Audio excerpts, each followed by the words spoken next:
artigo 8º é livre associação profissional ou sindical, observado o seguinte, inciso 1º, a lei não poderá exigir autorização do Estado para a fundação de sindicato, ressalvado o registro no órgão competente, vedadas ao poder público interferência e a intervenção na organização sindical. Inciso 2º, é vedada a criação de mais de uma organização sindical, em qualquer grau, representativa de categoria profissional ou econômica, na mesma base territorial, que será definida pelos trabalhadores ou empregadores interessados, não podendo ser inferior à área de um município. Inciso 3º, ao sindicato cabe a defesa dos direitos e interesses coletivos ou individuais da categoria, inclusive em questões judiciais ou administrativas. Inciso 4º, a Assembleia Geral fixará a contribuição que, em se tratando de categoria profissional, será descontada em folha, para custeio do sistema confederativo da representação sindical respectiva,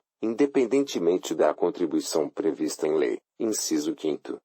Ninguém será obrigado a filiar-se ou a manter-se filiado ao sindicato. Inciso 6º. É obrigatória a participação dos sindicatos nas negociações coletivas de trabalho. Inciso 7º. O aposentado filiado tem direito a votar e ser votado nas organizações sindicais. Inciso 8º. É vedada a dispensa do empregado sindicalizado a partir do registro da candidatura a cargo de direção ou representação sindical e, se eleito, ainda que suplente, até um ano após o final do mandato, salvo se cometer falta grave nos termos da lei.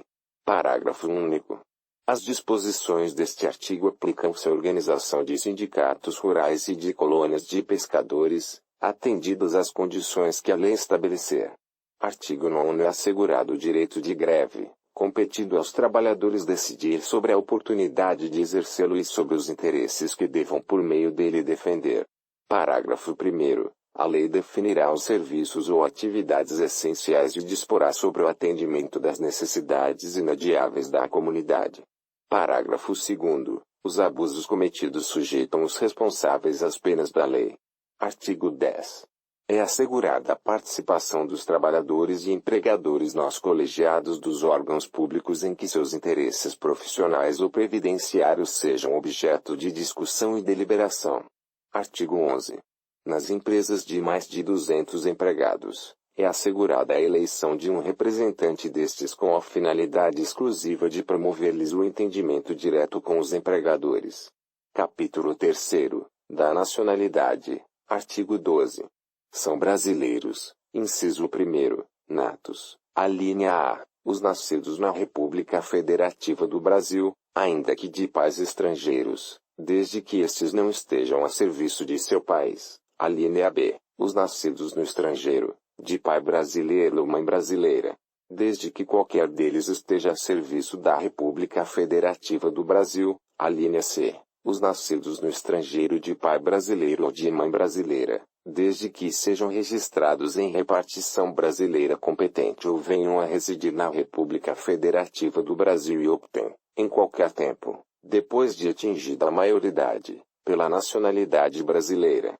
Inciso 2º. Naturalizados. Alínea A. Os que, na forma da lei, adquiram a nacionalidade brasileira, exigidas aos originários de países de língua portuguesa apenas residência por um ano ininterrupto e idoneidade moral. Alínea B. Os estrangeiros de qualquer nacionalidade, residentes na República Federativa do Brasil há mais de 15 anos ininterruptos e sem condenação penal, desde que requeram a nacionalidade brasileira. Parágrafo 1º. Aos portugueses com residência permanente no país, se houver reciprocidade em favor de brasileiros, serão atribuídos os direitos inerentes ao brasileiro, salvo os casos previstos nesta Constituição. Parágrafo 2º. A lei não poderá estabelecer distinção entre brasileiros natos e naturalizados, salvo nos casos previstos nesta Constituição. Parágrafo 3º. São privativos de brasileiro nato os cargos, inciso 1º, de presidente e vice-presidente da República, inciso 2º, de presidente da Câmara dos Deputados, inciso 3º, de presidente do Senado Federal, inciso 4º, de ministro do Supremo Tribunal Federal, inciso 5º, da carreira diplomática, Inciso 6º, de oficial das Forças Armadas. Inciso 7º, de ministro de Estado da Defesa. Parágrafo 4º. Será declarada a perda da nacionalidade do brasileiro que, inciso 1º, tiver cancelada sua naturalização, por sentença judicial, em virtude de atividade nociva ao interesse nacional. Inciso 2º, adquirir outra nacionalidade, salvo nos casos, alínea A, de reconhecimento de nacionalidade originária pela lei estrangeira. Alínea B, de imposição de naturalização, pela norma estrangeira, ao brasileiro residente em estado estrangeiro, como condição para a permanência em seu território ou para o exercício de direitos civis. Artigo 13. A língua portuguesa é o idioma oficial da República Federativa do Brasil. Parágrafo 1º. São símbolos da República Federativa do Brasil a bandeira, o hino, as armas e o selo nacionais. Parágrafo 2º. Os estados, o Distrito Federal e os municípios poderão ter símbolos próprios. Capítulo 4. Dos direitos políticos. Artigo 14. A soberania popular será exercida pelo sufrágio universal e pelo voto direto e secreto, com valor igual para todos, e, nos termos da lei, mediante, inciso 1º, plebiscito, inciso 2º, referendo, inciso 3º, iniciativa popular. Parágrafo 1º. O alistamento eleitoral e o voto são, inciso 1º, obrigatórios para os maiores de 18 anos, inciso 2º, facultativos para, alínea A, os analfabetos, alínea B, os maiores de 70 anos, alínea C, os maiores de 16 e menores de 18 anos.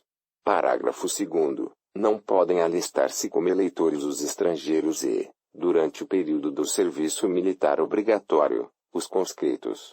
Parágrafo 3º. São condições de elegibilidade, na forma da lei, inciso 1º, a nacionalidade brasileira, inciso 2º, o pleno exercício dos direitos políticos, inciso 3º, o alistamento eleitoral, inciso 4º, o domicílio eleitoral na circunscrição, inciso 5º, a filiação partidária, inciso 6º, a idade mínima de, alínea A, 35 anos para presidente e vice-presidente da República e senador, alínea B, 30 anos para governador e vice-governador de Estado e do Distrito Federal, alínea C, 21 anos para deputado federal, deputado estadual ou distrital, prefeito, vice-prefeito e juiz de paz, alínea D, 18 anos para vereador.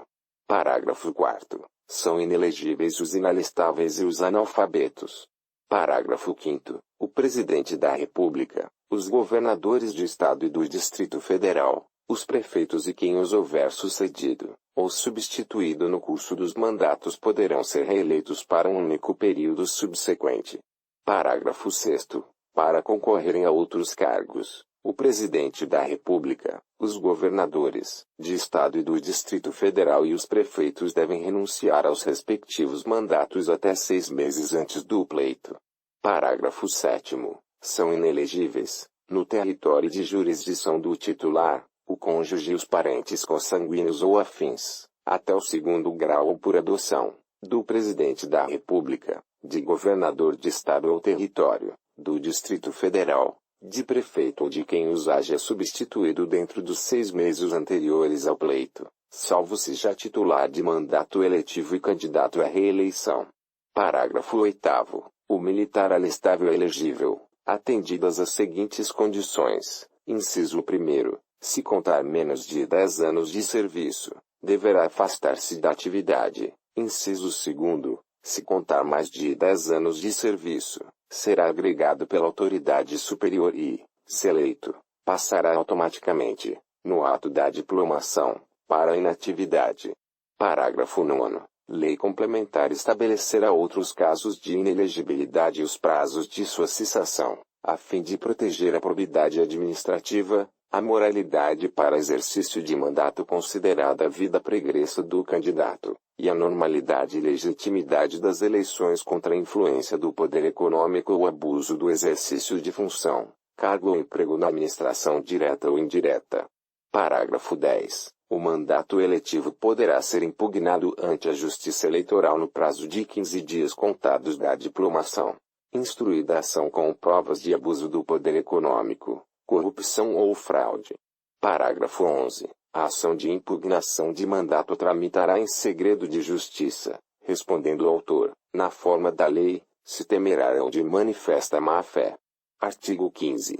É vedada a cassação de direitos políticos, cuja perda ou suspensão só se dará nos casos de, inciso 1, cancelamento da naturalização por sentença transitada em julgado, inciso 2, incapacidade civil absoluta, inciso 3, condenação criminal transitada em julgado, enquanto durarem seus efeitos, inciso 4, recusa de cumprir obrigação a todos imposta ou prestação alternativa, nos termos do artigo 5º, inciso 8º. Ninguém será privado de direitos por motivo de crença religiosa ou de convicção filosófica ou política, salvo se as invocar para eximir-se de obrigação legal a todos imposta e recusar-se a cumprir prestação alternativa, fixada em lei. Inciso 5º. Improbidade administrativa, nos termos do artigo 37, parágrafo 4º. Os atos de improbidade administrativa importarão a suspensão dos direitos políticos,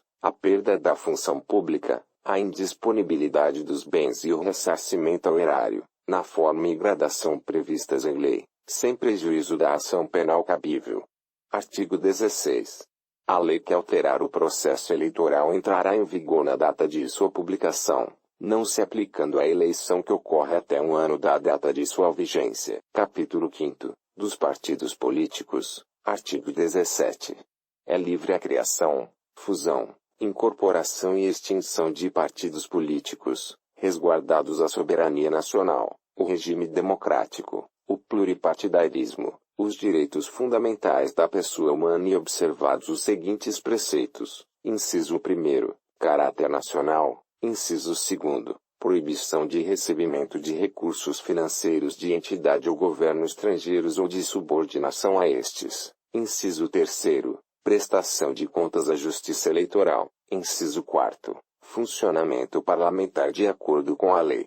Parágrafo 1º. É assegurada aos partidos políticos autonomia para definir sua estrutura interna e estabelecer regras sobre a escolha, formação e duração de seus órgãos permanentes e provisórios e sobre sua organização e funcionamento e para adotar os critérios de escolha e o regime de suas coligações nas eleições majoritárias, vedada sua celebração nas eleições proporcionais, sem obrigatoriedade de vinculação entre as candidaturas em âmbito nacional, estadual, distrital ou municipal, devendo seus estatutos estabelecer normas de disciplina e fidelidade partidária. Parágrafo 2º. Os partidos políticos, após adquirirem personalidade jurídica, na forma da lei civil, registrarão seus estatutos no Tribunal Superior Eleitoral. Parágrafo 3º. Somente terão direito a recursos do fundo partidário e acesso gratuito ao rádio e à televisão, na forma da lei, os partidos políticos que alternativamente, inciso 1º, obtiverem, nas eleições para a Câmara dos Deputados, no mínimo, 3% dos votos válidos, distribuídos em pelo menos um terço das unidades da Federação, com um mínimo de 2% dos votos válidos em cada uma delas, ou, inciso 2º, tiverem elegido pelo menos 15 deputados federais distribuídos em pelo menos um terço das unidades da Federação. Parágrafo 4º. É vedada a utilização pelos partidos políticos de organização paramilitar. Parágrafo 5º. Ao eleito por partido que não preencher os requisitos previstos no parágrafo 3º deste artigo é assegurado o mandato e facultada a filiação, sem perda do mandato, a outro partido que os tenha atingido, não sendo essa filiação considerada para fins de distribuição dos recursos do fundo partidário e de acesso gratuito ao tempo de rádio e de televisão.